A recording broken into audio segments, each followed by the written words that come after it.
freeze time with a wooden box and sunlight that takes hours, and then jump to a phone that brightens the night in a blink. The camera story starts tiny: a pinhole, a silvered plate, a strip of film. Each small leap rewired how we remember. Tonight, we'll time travel from smoke and mercury to sensors and AI, showing how hacks snowballed into revolutions and why the next shutter click might change everything again. Long before anyone could keep a picture, people could project one.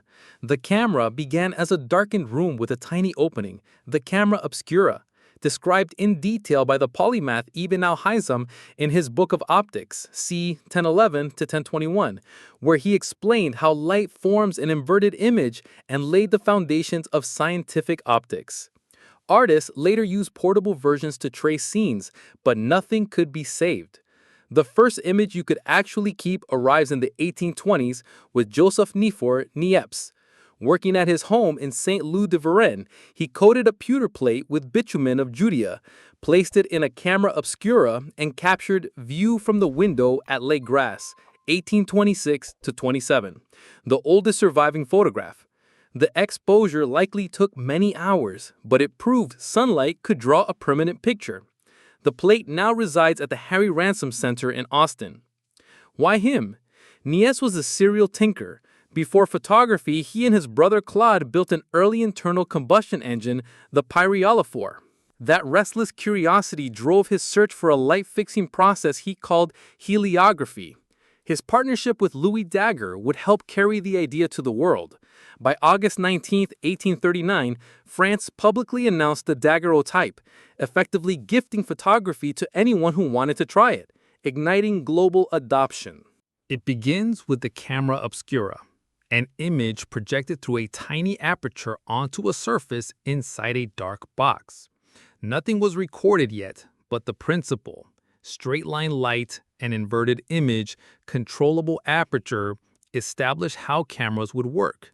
A light tight body, an opening, and a plane to receive the picture. The first permanent photographs in the 1820s used Niepce's heliography. Bitumen on a metal plate hardened where light struck, and solvent washed away the rest, leaving a fixed image. It proved the camera could make pictures, but exposures were impractically long, setting the stage for faster chemistry. Daguerre's 1839 daguerreotype sped things up by forming a latent image on a silver-plated copper sheet, then developing it with mercury vapor. Each plate was a one-off mirror with exquisite detail. The trade-off, no negative, meant every portrait required a fresh exposure, but the clarity electrified the world. Talbot's 1841 calotype solved reproducibility. Paper negatives were contact printed onto salted paper to make positives, so one exposure could yield many prints. The negative-positive workflow, expose once, print many, became the backbone of photography and foreshadowed the film era's logic. The 1851 wet collodion process fused sharpness with replicability. A glass plate was coated with collodion, sensitized, exposed while still wet, and developed on the spot. It delivered fine detail at lower cost but demanded mobile darkrooms and quick hands. Great results if you could keep up. Dry plates in the 1870s liberated photographers from that race against drying. Gelatin emulsions on glass could be manufactured, stored, and used later, and chemical ripening made them far more sensitive. Suddenly, handheld cameras and true snapshots were realistic. Exposure times fell to fractions of a second. Roll film and the Kodak system late 1880s turned photography into a service and a hobby. A sealed camera preloaded with flexible film let users press the button, mail the camera back, and receive finished prints. Mechanically, a spool advanced fresh emulsion behind the lens. Economically, it invited everyone in. The $1 brownie in 1900 made that invitation universal. A simple box, a fixed lens, and daylight loading roll film met families where they lived. The operation was point, click, wind.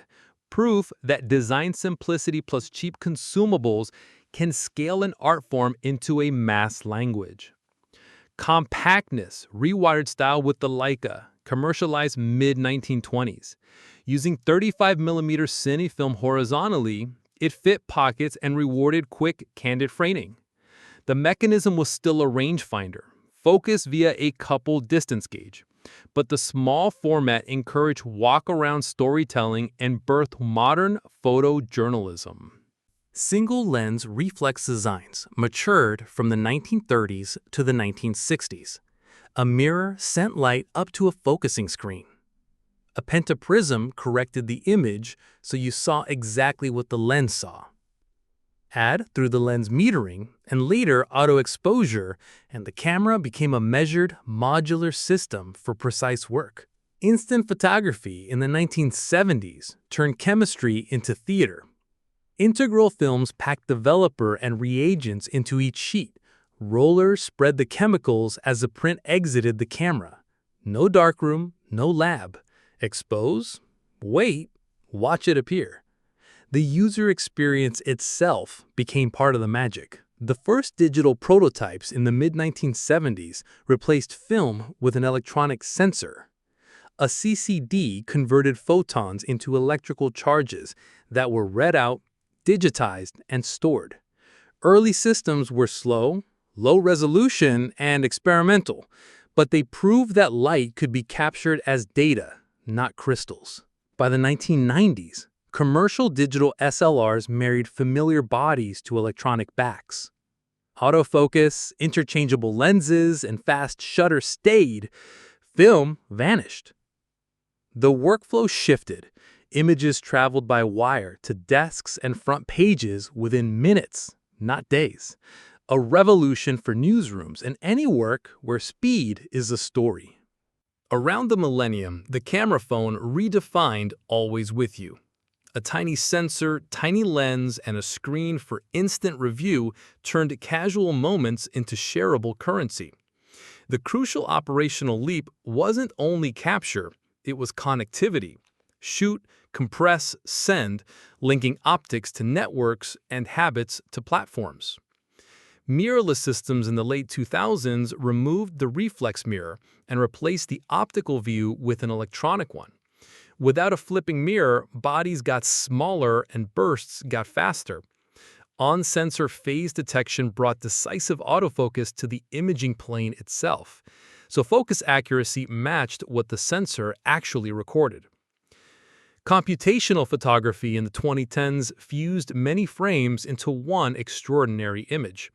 The phone and increasingly dedicated cameras fired short bursts, aligned them with clever math, averaged noise away, stretched dynamic range, and sharpened fine detail using learned models. Under the hood, imaging became a pipeline.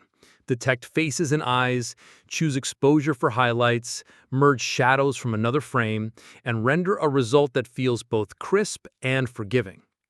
Most recently, stacked and global shutter sensors emphasize speed and integrity. Stacked designs place memory close to pixels for rapid readout.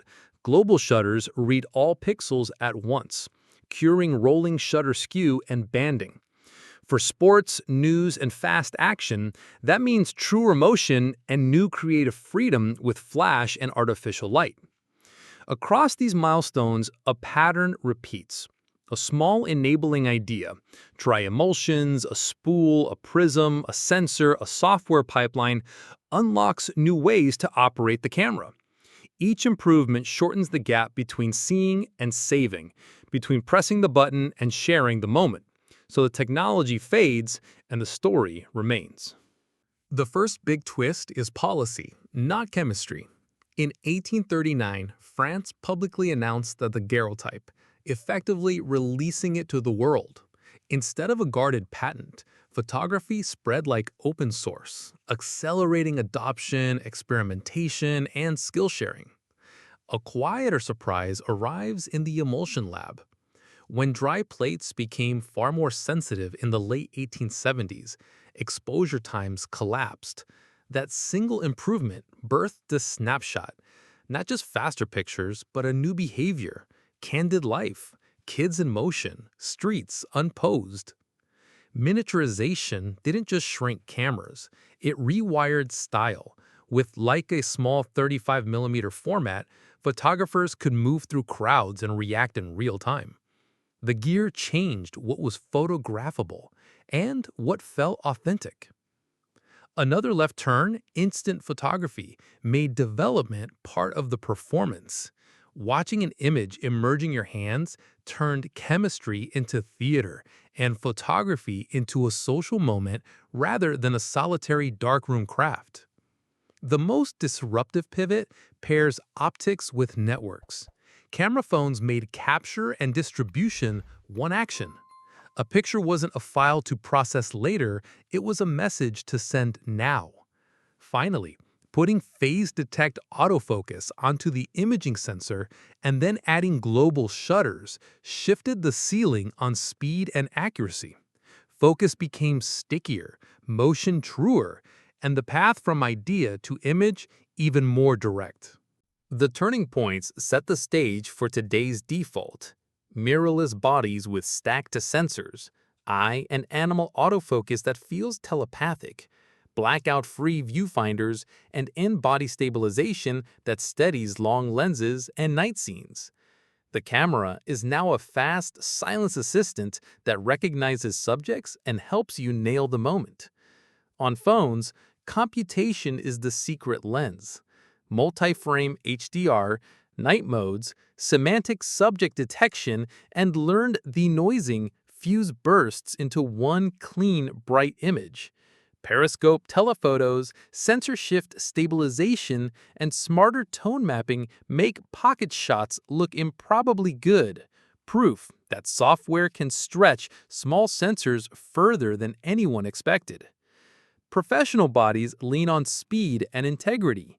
Pre-capture buffers that record before you press the shutter. Subject type detection, people, birds, cars, and global shutter or ultra-fast readout to eliminate banding and skew. High bit depth codecs and CF Express pipelines keep stills and video flexible in post without slowing the shoot. Lenses evolve too. Lighter long glass using advanced optical elements, close focusing primes that double as pseudo macro, and power zoom designs that bridge stills and cinema. Firmware updates now add features mid-life, turning gear into a platform rather than a fixed tool. Next up, broader global shutter adoption, bigger 1-inch class sensors in mobiles, and deeper on-device AI, real-time relighting, motion deblur, and smarter depth for portrait and spatial video.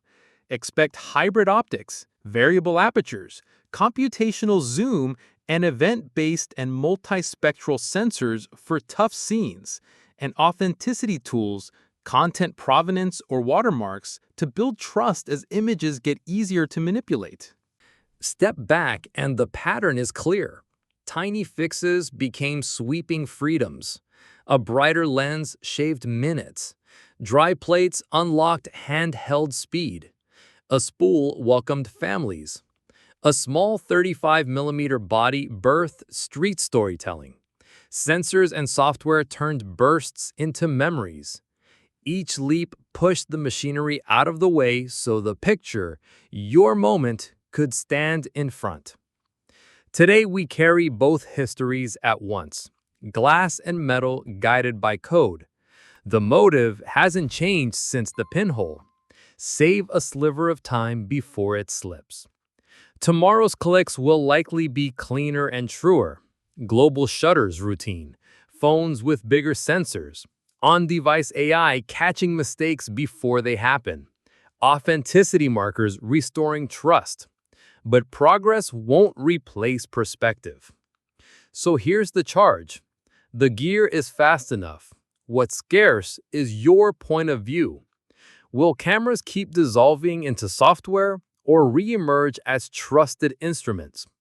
What do you want them to remember and why now? Your turn. What era grabbed you most? The daguerreotype drama? Leica's street freedom? Polaroid's instant magic, DSLR dominance, or today's computational wizardry? Drop a quick note with the moment that surprised you or the tech you think we're all sleeping on. Tell me where to dive next: a deeper look at instant film chemistry, the Leica 35mm revolution, camera phones versus real cameras, or global shutters changing sports. Share this with a friend who loves images. Subscribe if you want more time travel for your feed, and keep exploring the channel. There's a lineup waiting.